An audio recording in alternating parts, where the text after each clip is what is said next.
fie na besi nene je se no mu hu abofra no ena no ebrede ya ena che se nkofo ko hu no mbebo ya wofo na mane ombo prin wo mokoya tinko eye nsuo a ewo ho no ena abofra idem no mu chimo mu yi abofra no eya de ne che sa bibi abia no ase obi na abro no ono soso no nhye na mu ni kurampo no na che se emu no esei enu na pate mo for e che so sa de wedie emu awrempa na hu no mu susu sa abofra na nasa ketesie yi anasa abaye ya wedi mfie dunsie de de amanyi eya de che so obi na hye ne kete ya nkopeso ne da ena che se nam so che sa aketesie eti ya no awonsie dom enti omso bukuso aye nhwehwemu na de besie kire de be ma eye de nchiraman etiefo aso ate abusan ya toso afri eye arahosem mu ne adie agina mu ewoye arahosem ye bimo na watwi mu ene ya se wo yen kase ahodo na mu Burkina Faso ne hu sensem a aba Ghana fo ade hye bi atumi afaso atina nanom ewonse do ewasansem mu na endra dra yekopie mu ewokumasen monten so ene wo ma muton eye ntosi bi twitwe nkwama bi so mo se aso asema asi wo mekoso akoye Burkina Faso akwa ntosi abeton ana ebi chenche se ene kombede ya che wontosi ho ye pa obi nso e kan tamu din siese ade ono kora befa ka akodi sa adwuma ni de biara dana ne nkwa enne da esanyem dodro na wo mo nso ehu sa nema ni bipe no ene de chairman kase etwetwe enkomo na sei ena wo mo cheche wo mo sem efaye Yes, I'm a Minsumo, Graffa, Papa, and Graffa, Mamma. Yaguayamo, I do my idea to me that last year, 1st April, the train petty at once man, I do better and let me put it 100. Menim. Me and many of them one with a car.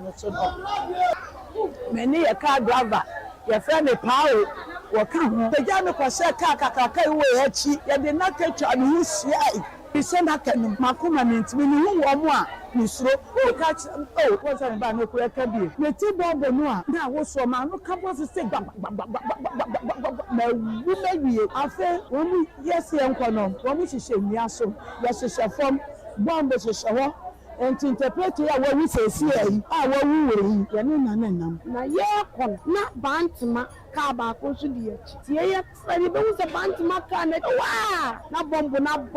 ka na edi ye chi no so mo de bombo na se fomo so wan hwe ya wo beti afia do ban de onnamu sa sa ka ba ko ni tira nye na towa emuni pa nyina prepare me dom ko du hospital ntie de nyame fa ye ho afofie ye nkaka ne be gbaduru wa na nipa gu o ma kan o mo chance nyina gugu mo tasa wo ko nyina wo tie ne na de me de mani akọ hu na afafe ne so a ma beduru no enya dia me si wagadugu yem me ka wo boda so sesi a me kase enso se ka no nsamla there say access essential ye tosi aguma ye tobi wo bolega ye tobi wo na fungo ye tobi wo paga etimi na fi na ya ko sigara de minim se tosi no ebi masese obi eno wona ni be kwa wo se bie no wona ni be ana de Ghana tosi nyefe ana Ghana tosi ese ana mama ya jaya ya tie nwashuma sesi a me na yo kase Fiseni obi otontosi bia ni Fiseni wawu adehye wo eye asantimantemu kumase a omuton ntosi ena ye ne wo mo twetwe kwama mo ka ma rehosem ene akosem ede kire na yeguso wo asantimantemu kumase na wei atweman wabeja Council of Zongo Chief ena wo kase ni nyina yendra da no mo hyase a Ramadan yi se akwam kira ye nuanu mazimi fo mo do mo yemu ato ho atwen Allah nim ni Allah din kita ho no ma twe abai Allah ena kyese eguso mo ye na eno na Chief Isaka Amadu Ramadan otoso mienu wono president ma atweman wabeja Council of Zongo Chiefs ena odi afutuo ko ma meburu ni nuanu mazimi nyina fo say Ramadan ankasa ya de etumi bo pa ma wonya kitamudie kase pa ewo ala enu ntem chese to kwa wo no bomadi asra ala sala bomadi ahye wakoma so sire be ya se bi onkodi se bi nsemhunu na nkofo hamba wose mrembe buru no obakoto asra pa endumbone so moye fasting yo so mawie so muguso ye obi antwi no mfiri sire betumi aboa no no so pono wotumi aben ala ye abra omowie eye Ramadan fasting afana ye ka che omo ase ye wisho nyina se barka de Ramadan and the same time so obu se de yakopon ahye ato ta mre we se a ekwo nyina 30 days or 29 days no eye akunya kase a nema bia opese wo hia de wo hwe bia no wo bɔ mbɔden na wo so wo ye fasting na wo bɔ mpaya yakopon be dia ma obeyi efi be free wo mu and at the same time so busa nya hira eni awie ya eboa a ye de ko ya start de also be adding gym, especially youth also. Omega cigarette ni we ne tramon na ade ni nyina no samri nyina na also nyina jai. Even if you kura na also nyina ede jai no mcho mu free sa na mabone a emfa adepa emre ye. We nyina chi no so no Islam permit say why fast no kura obeka ntoka obi count kwa kura ra wo say oja no na kanya say wo sere na say wo fast na ntoka kura de hunya because nipa we ye wo ntoka sem for ba bia ya na ntoka etimi ba eba bebrebe no ebe say wo ya na say wo opa say nyakopon yi efiri won na yenye de nyakopon ope na sa mre we nu mu de onye ye fasting wie we start fasting na wo de wo koma manyame inshallah nyakopon de na koma be ma tino obi an mo no ho body say obeye fasting at the same time so obeye de nyakopon hwe visa ne bitima boye nyina na yufu so mo twom ho free na ma emfata emu to kwa bone the mind the emfata bia obi an twom ho free mo twom ho free mo a e be bia nyakopon obeye wapede no ya wo hwe bia de ama inshallah ye chief imam Ghana o matenyi Dom Ramani Mahama yame ombo no hoba woni the ministers ne vice president ni na ye Israel chief executive Mazakaria yame ombo bi na hoba nyina yame ombo ye nyina ya hoba ne ya maye ne ya yere nyina ya ombo bi a hoba ya chiri ya starti Israel wo nyakopon fa me nyina inshallah na de meka woni po ye kwoti ni nkan ye chief Isaka Amadu Ramadan otosumi no no okopiem e wa atwema wa beja council of Zongo Chiefs no e na ye omo president Onmonyafo Jonathan Rako yebejaba wano sumade hye wakada dwene endrada wade to ne manfo anim senya me ya doma memene de di anim ya wo free mosquito spray na wo pese wo bono ase na wo chenche se ni sika kakra Ghana ban John Dramani Mahama baso wo hye boka ntam se obetua ama ye assembly members no wo se kakra wanya en wakeka bia boma emprempe de wakeka ne sa so de akoto sa sprays ya wo ba bebo e patem wanyina no na wo chenche se yade bia bola bebi bi wono afensu gata insuo tetemu ena nwura atwa ho ahia ni nyina no wo bo stress de be ye ntontom na ama ne hono me so e wo patem wanyina no betimi abrase Linia kre emsa buy no the buy say assembly members obema sikanka na sa sikanka no bosume 9 de na afa karage potemia no say menkwa mentimi ntran say me assembly member me tra ho na menkwa me dia project entino dwumedi a me di no an mo ne say karage potemia ni na ria ntontuma doso ye mante ni efie mu entino ye nwura wo ye mante ni age no mafa ade aso no so sa so hunduro ni ade a me spene Sonata, wo fie no ma ya hwiti ni ade no e produce ntontom no mo ntini nyanso no e spray mu na ama sa ntontom no efo akama karage man so ato mu ama yale de ko so na so ate amaye Enwachiri no eno nimanya for record to aso wo chese wo kire ebrom be frase ene ebrom de sa dwumadi nyina be kwa kogu na wo chirem chese yade an mu ade wo hia bi firi ne mafo no wo na wo kire mu emu akora wo hia firi wo mu ho Ni asewo ni nda we ai efirifie ni nda na echate na atase na di fi ekroni sibi friend kada di fi won mo ana de ko ade wa karaju mfimfini ni mu nyina na eso ase ni nda no akwakolie ne bosomi pepepe na emwa mi ya fi kaje emai ni won mo aye obi awo masina kafokafu ni ene enianu ma wo fiefie mmerama wo fiefie mu so ba ne omo so mo so sa omo ye kwasafu juma ni aboa ena emma na wo fiefie mu so sa insuo ni bedra ba wo somade hye wo kada dwen onwanyam for Jonathan Reko Yaguso on free mantem ya na enkopem wasen central mashebedwani owo won menyafo nurin mijima mashaibu wano na sese wode aso abofuma ne nyina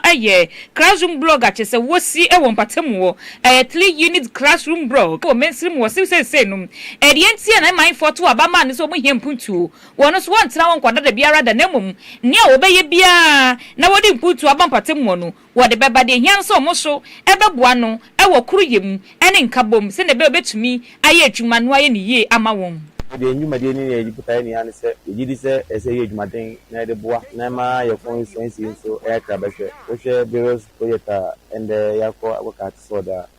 ene de ye ko inspections wana ye se aircra do se pese ye na titu nwuma sua ene ayarsa ene se ne community so e be fan kan paper no ntinende ko dunkwa eko ka ti so for the 3 unit classroom block e be cost sound we so e hwe me pass community center so ene se be hwe se me be cost ene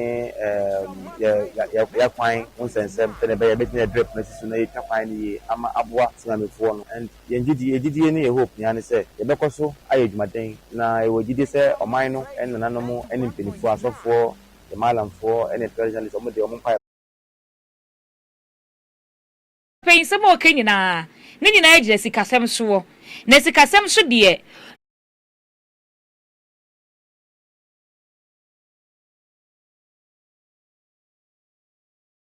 union I 20 and that school eba service account on be shares account on be na child education account obo friend de bia me ka che wo say mane hu hia otitiru ene ne hu masua asem no na fixed deposit account so saa ne nyina wotumi ade no kro na wo sieska wotu susu ne ye no wo hia loan na susu loan on be boa wo hia sika bi dia share che se business mu a ene so on be boa na sentri bo modie na hwe bochi akwa wo me be bobosu se hwefo ma wadu nkwa akora esense mo ho o mabom asese wo ho ye se hwe be kwai wase kroponso mo ho dia so saa na ha na matena ye kase ne wo eye dunkwa ase na tena ye kase na emo mewo eye Kane Fish Corporation wono wono main office no na be forestry commission no eye afra won 0332 228 000 ase abradu nkwasoro dunkwaso ye be eye Lydia Botche drugstore na ne Prince Bar no bi woti wope na abehu ye for 0545 805 261 0545 805 261 na obehia se wabofra no so no obema ne bibi obetumi de di agro no asua de ama nani aka wo fie esansa ne mofra na ba digitalization no mu nimpa ne technology ano omo ya de wo ho pa ene senti na make amfo se quarters collection ekwaji aye tablet mo wabofra no smart watches so saa na de mebubo so sample de asaya fa kona so ye till that de wo ho abotre na nneoma so bua fo esansa aye China mem ene ekrefie na dunkwa atechim na abehu ye be ene di bless supermarket no ene di nhwani mo eye frɛ wo 0553 Semfu from na ye kɔ eye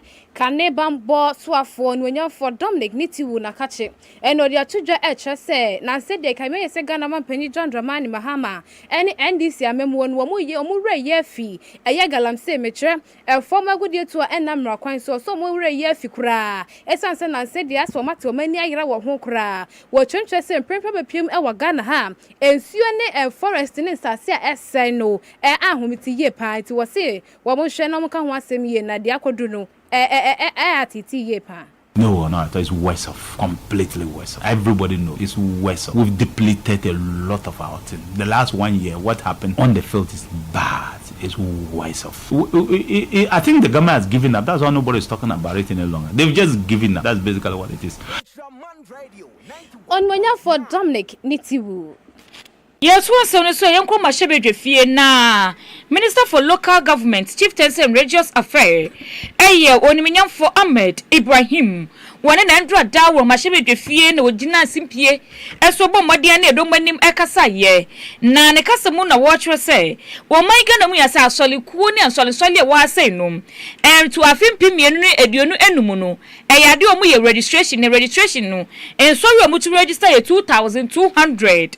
Say no e won krata so wo book mu say omo ni asole a omo ho kwan a omo bedi dwuma wo mai Ghana mu nanso pu ni nyina achi no yade ensole bi wo ho omo bu be ye 1000 a che so mu di dwuma o mai Ghana mu a omo no yen register mu book ni mu eno na wo wura yi e kire se no aban yi aye na dwe se wo de abefo kwan so e ba be register omo nyina se na betumi abo na oman ga na yehu nsole dodo a wo ha na omo ne omo ye nyina yen so yetumi ehu. The Registrar General's Department does not publish a single definite number for all churches registered. The regional data and surveys show that thousands of churches are in the country, including about 2,200 churches registered in Greater Accra alone as of 2025, with 98.1% being single-owner operations and the rest affiliated to larger brands of churches. Extrapolating this one nationwide, it certainly states that several thousands of churches are in the country but not officially consolidated. Mr. Speaker, instead of registration count, the Ghana Statistical Service monitors and tracks religious affiliations of the population. The 2021 population and housing census indicate that there are about 71.2% of Ghanaians who identify themselves as Christians, and this spread across Catholic, Protestants, Pentecostal or Charismatic churches and other Christian denominations, confirming the extent of church presence. That's about 31.6% are Pentecostal or Charismatic, 18.4% are Protestants, 10% of the population are Catholics, and 11.2% belonging to the other Christian denominations. Mr. Speaker, to ensure the provision of accurate data on churches in the near future, the ministry will establish the following. 1. A formal collaboration with the Registrar General Department and the Office of the Attorney General and the Ministry of Justice to create a data sharing agreement with the Registrar General Department for assessing records of churches registered as companies limited guarantee. Within the local governance structure, the metropolitan, municipal, and district assemblies will maintain local registers of churches operating within their jurisdictional areas. And finally, we will consider the development of a digital registry system that will serve as a centralized platform for churches to update their operational status. This system will be linked to the Registrar General Department system for verification. Thank you, Mr. Speaker. Where a minister for local governments, local government chieftaincy and religious affairs. What do you mean for Ahmed Ibrahim? Achiyame hino wa Ghana yemra shebe de fie eyo nimenya for Right Honorable Alban Suma Nagbagben Endra dawa kopiemu ewo ye Political Inclusion and Consensus Building Forum wama moboaboa na se dwumedio mo de baaye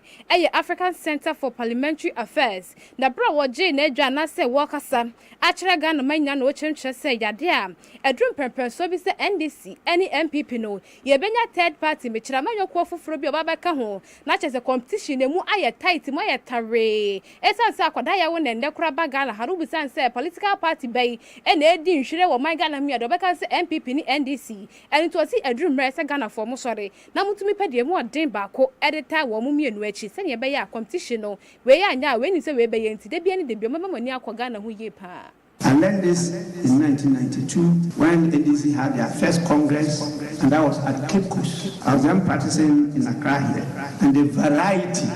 the number of people we met from all over the country really blended us together. The MPP invited me to some of their congresses. I attended, and the same was repeated there. So the other parties, but now we seem to have two only strong, vibrant, surviving parties. For me, I think we need a third force.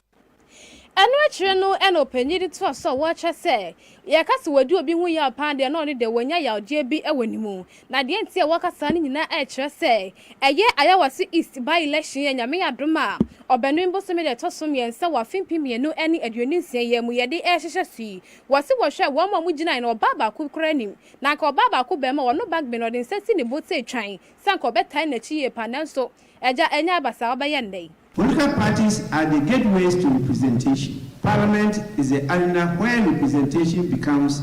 decision-making. Therefore, inclusion must begin in parties and mature in Parliament. I was waiting for any party to have fielded a female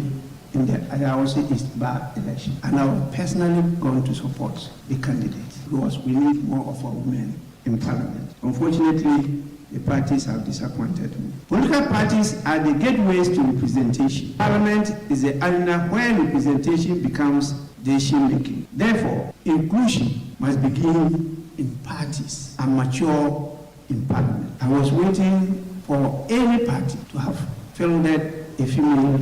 in the Ayawase East Bar election, And I was personally going to support the candidate because we need more of our women in parliament. Unfortunately, the parties have disappointed me. Achamihne Emma Ghana Yamra Shebe the fear and Ayatini on for Alban Sumana Bagbin. Ya dear Ubedi Ness and now Kumayo Yanwako Dom Wash Medical Center. What the above na ya show. And only say near war HSA and him the former child doctors for him the four. Almost she and then I question him your muye and you do a moko. Omudijuma. Now we do our environment to grab on water. Essence one a clean and conducive ankasa. Nini nature never X-ray scans I would do a channel X-ray and it's a lab test I would do DNA about friend we were one on us and I soon so and when and so and I know so the baby and we so well mamma so was and no I be or find a call your baby in number. New one say or ba was cinema ban as and was in my will be back and again and no more batches I bear for no more bar yen should be basa. When you see your but what the other add on much. Well, waka to see any